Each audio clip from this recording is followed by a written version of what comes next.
सभी को मेरा नमस्ते। स्वागत करता हूं अपने YouTube चैनल पर। फ़िलहाल में करंट इलेक्ट्रिसिटी के लेक्चर नंबर 6 में हमने रेजिस्टेंस रेजिस्टिविटी के बारे में बात की थी।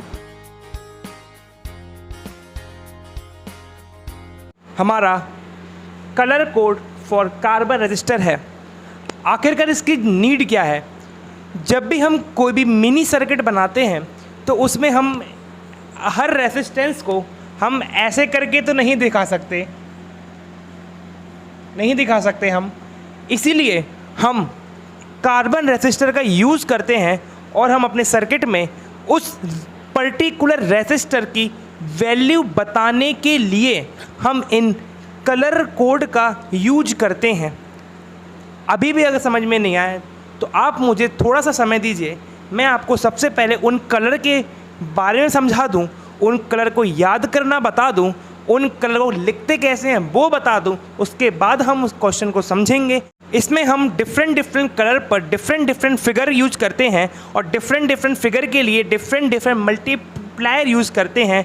उनको कंबाइन जब हम करते हैं तो हमारे उस पर्टिकुलर कार्बन रेजिस्टर का कलर फॉर्मेशन में, या हम कह सकते हैं उस कार्बन रेजिस्टर का कलर के रूप में हम उसका रेजिस्टेंस डिफाइन कर सकते हैं। देखिए, जैसे B for black, brown, red, orange, yellow, green, blue, violet, grey, white, इन सब के देखिए डिफरेंट फिगर हैं। 0 1 2 3 4 5 6 7 8 9 मल्टीप्लाई 10 to the power 0, जो यहाँ है बस को 10 के पार में लगाते चले गए। अच्छा, ये क्या है सर? ये तो चलो मान लिया सर, ये तो अपने कलर हो गए, लेकिन ये क्या है? ये हमारी है टॉलरेंस, कि वो पर्टिकुलर कार्बन रेजिस्टर कितना टॉलरेट कर सकता है हीट को, किसी भी मैकेनिकल फोर्स को, किसमें कितनी स्ट्रेंथ है, तो वो उसकी कहलाती है टॉलरेंस। तो गोल्ड अगर है तो 5%, 10% सिल्वर है और नो कलर है तो 20%। ठीक है सर, ये तो बड़ा ही विचित्र सा, मतलब विचित्र ही लग रहा है मुझे। इसको याद कैसे करेंगे? अब बोर्ड में टाइम होता नहीं है कि हम इतनी बड़ी टेबल बना के बैठेंगे।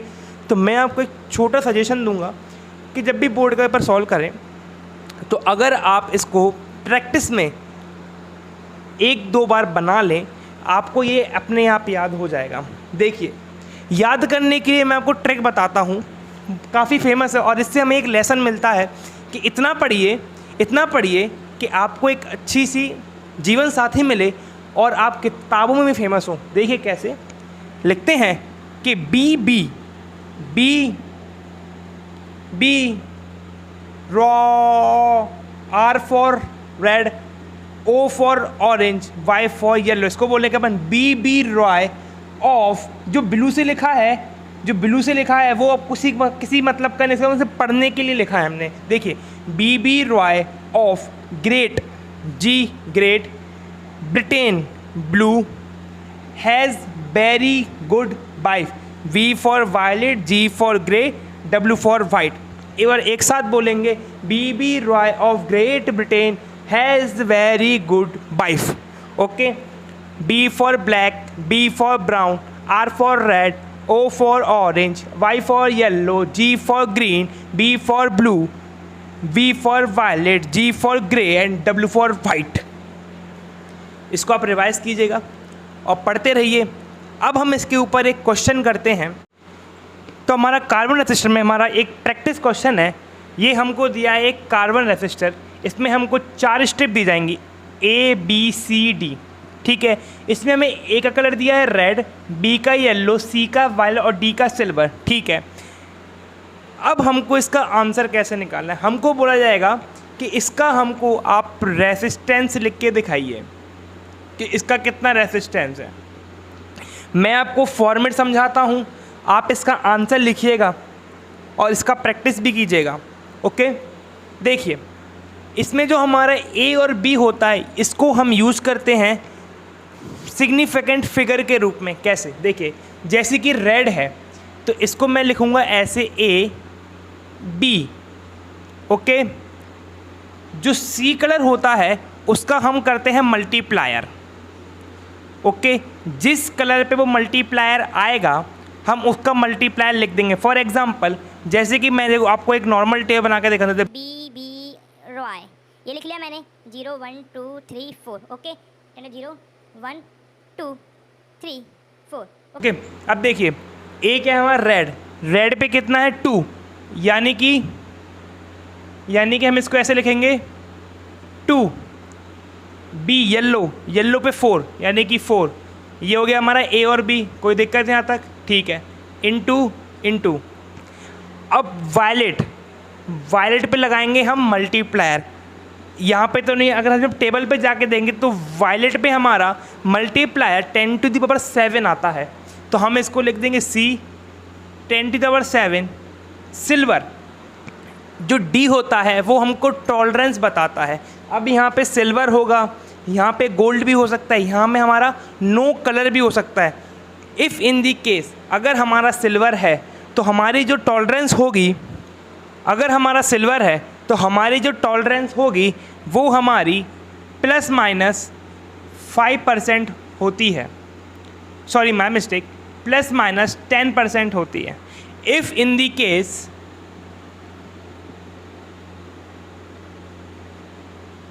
केस अगर यहाँ पे मैं गोल्ड कर दूँ तो ये हमारा 10% की बजाय हाँ ये हमारा 5% हो जाएगा।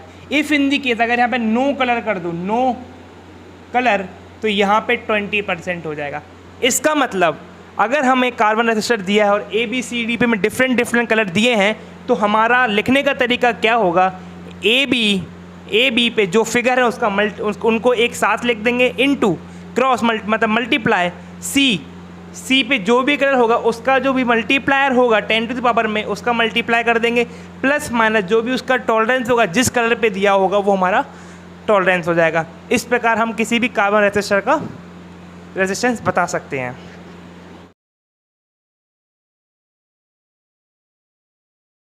हमारा इस लेक्चर का सेकंड टॉपिक है कॉम्बिनेशन ऑफ रेसिस्टर। रेसिस्टर को हम किन किन प्रकार से कंबाइन कर सकते हैं। तो बेसिकली हम 2 टाइप से हम इसको कंबाइन कर सकते हैं। जैसे कि हमने 10th क्लास में पढ़ा था और 12th में भी सेम ही है। इसको हम एक तो सीरीज़ में कंबाइन कर सकते हैं और दूसरा हम इसको पैरेलल में कंबाइन कर सकते हैं। सीरीज़ जब करते हैं तो उसको हम बोलते हैं सीरीज़ कॉम्बिनेशन, और जब पैरेलल में करते हैं इसको हम बोलते हैं parallel combination of resistor. Okay, इसके डायग्राम क्या है, जैसे सीरीज में क्या मैंने तो इसको टक 1 2 3 R1 R2 R3 A B। Parallel में करेंगे तो इसको हम इस तरह कर देंगे। Diagram is the more important, क्योंकि डायग्राम से हमको पता लग जाता है कि जो रेसिस्टर है वो पैरेलल है या सीरीज में है। ठीक है, इसको ले लीजिए R1, इसको ले लीजिए R2, इसको ले लीजिए R3। जब हम रेसिस्टेंस को कंबाइन करते हैं सीरीज़ में तो उसमें R1 R2 R3 let us suppose हमने 3 डिफरेंट रेसिस्टेंस ले लिए। अब इनका जो रिजल्टेंट है वो कैसे निकलेगा, तो हम इनको कैसे फाइंड करेंगे। आप सबसे पहले जब भी हम किसी भी रेसिस्टेंस का जब वो सीरीज में कंबाइन हो उसमें पहला point which we have to be remember is that the current must be same in each resistance. Means इसमें आई करंट होगा, इसमें आई करंट होगा, इसमें I current. This implies that from the Ohm's law, Ohm's law क्या था, V = IR था। अगर I same होगा, दिस इम्प्लाइज दैट कि the potential drop in each resistor is equal to the sum of the net potential difference applied in the circuit. मैंने क्या बोला इसको देखिए, V net is equal to V1 plus V2 plus V3। Ohm's law से क्या लेंगे इसको हम, I1 R1 plus I2 R2 I3 R3। कोई दिक्कत नहीं, यहाँ से I जा रहा है, यहाँ से भी I जा रहा है। मैंने क्या बोला, करंट तो सब में सेम होता है, हाँ सर सेम होता है। इसको हम इक्विवेलेंट सर्किट में कन्वर्ट किया तो हमें क्या मिला, I R इक्विवेलेंट। अगर I सेम है तो इसको I मान सकते हैं हम, कॉमन निकाल लिया मैंने I, बचा क्या हमारा R1 R2 R3 R equivalent, I से I गया तो R इक्विवेलेंट क्या निकला हमारा, R1 plus R2 plus R3। This implies that अगर जब भी रेसिस्टर डिफरेंट रेसिस्टेंस अगर पैर सीरीज कॉम्बिनेशन में लगे तो उनको हम डायरेक्टली ऐड कर सकते हैं। ठीक है, equivalent resistance in parallel combination. जब भी हमें पैरेलल कॉम्बिनेशन मिलेगा उसमें हम सबसे पहले एक बात याद रखते हैं, वो क्या है कि जो पोटेंशियल होता है, potential at A end potential at B, ये ऑलवेज सेम होता है। पोटेंशियल कभी भी बढ़ता नहीं है। ओके, सेकंड केस, देखो पोटेंशियल ना बढ़ने का मतलब क्या है कि देखो यहाँ भी पोटेंशियल वी रहेगा, यहाँ भी पोटेंशियल वी रहेगा, यहाँ भी पोटेंशियल वी रहेगा, यहाँ means in every and each and every point we have the same potential. Okay, अब फिर से जब पोटेंशियल चाहिए तो बढ़ता क्या है, देखो ओम्स लॉ ने हमको बहुत सी चीज़ें बताई हैं। ओम्स लॉ क्या कहता है, V is equal to I R. Okay, अगर V नहीं बढ़ रहा है, R तो अपने अलग अलग हैं, तो फिर I कुछ ना कुछ I के साथ जरूर लोचा होगा। तो I क्या करता है, लेट अस सपोज इस V बैटरी से जब की ऑन किया हमने, I करंट जा रहा, तो इसमें हो गया अपना मान लो I3, इसमें आ गया अपना I2, इसमें आ गया अपना I1। दिस मीन्स जो करंट है वो बढ़ता है। और from the charge conservation which we studied in the first chapter of 12th class के I is equal to I1 plus I2 plus I3। मैंने चार्ज कंजर्वेशन क्यों बोला, कि I क्या है हमारा, पहली लेक्चर में मैंने अपने करंट इलेक्ट्रिसिटी के लेक्चर में बताया था कि जो करंट है I है वो फ्लो ऑफ चार्ज है, यानी कि फ्लो ऑफ इलेक्ट्रॉन है, इलेक्ट्रॉन का चार्ज है।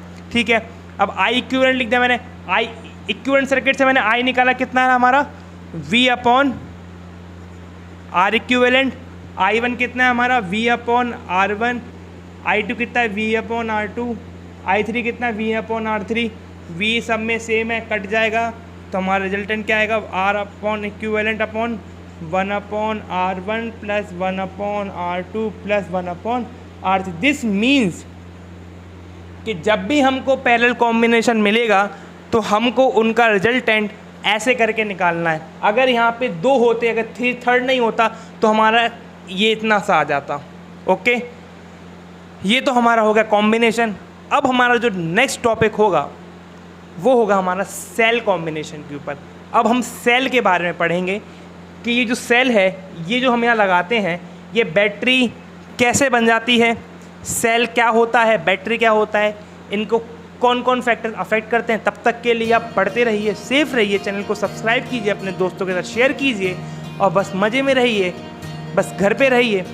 इन्हीं के साथ मैं अपना आज का लेक्चर समाप्त करता हूँ। तब तक के लिए पढ़ते रहें, घर पर रहें एंड हैप्पी लर्निंग।